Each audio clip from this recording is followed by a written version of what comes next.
Hey, what's going on, guys? So I haven't made a video in a while because it's summer, getting busy, stuff like that. It's hard to keep up when it's summer. But anyways, I want to talk about a topic that has been in my head a few times, but I never really talked about it, and I feel like it's a good discussion, is how viable are OTK decks? Now, I'm not talking like meta OTK because like, okay, weryugioh, even though they, like the main point of the deck is to OTK you, if they counteract or something, you can usually get a synchro next turn or something. Like, it's not completely dead. I'm talking a deck that people make where it's, okay, I'm going for this move, and if it doesn't work, I'm done. Now, some people have fun playing these decks, and that's fine. Like, if you play them for fun, that's the point of Yu-Gi-Oh! It's for fun. That's cool. But there's some people that take them to tournaments thinking they're gonna win, but how viable is a deck that's only got one plan?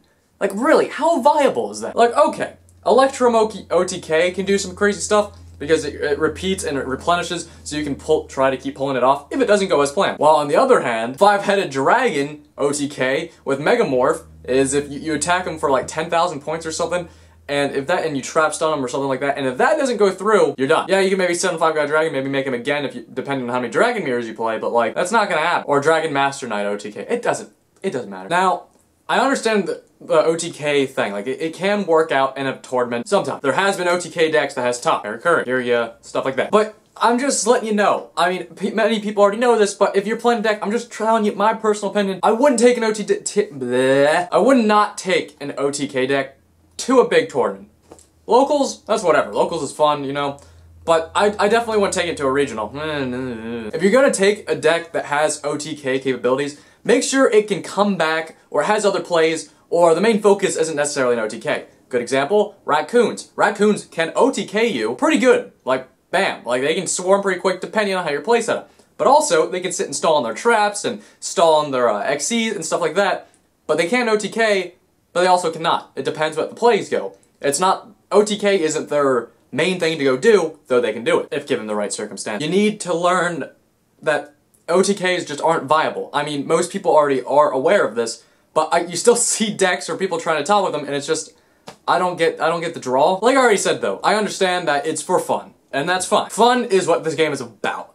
I'm just saying, if you're a competitive player, you are trying to win tournaments, and I still see people at like tournaments are hundreds of people and stuff like that, and they take a deck that's got one purpose and it's an OTK. Yeah, there's the rogue factor and things like that, but you know what? Probably not. It's not being mean to you. Like, hey, OTK decks are good though, because it has people being creative, trying to find more OTKs. That's cool for the game. Like I said, that is awesome.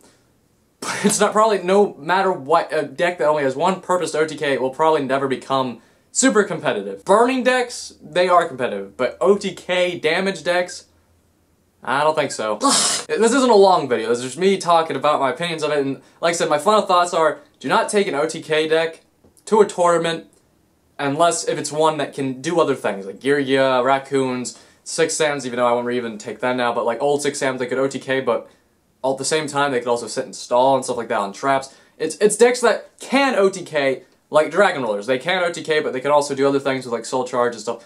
If you're gonna make a deck that has OTK, make sure it can bounce back or have other things planned in case the OTK does not go through.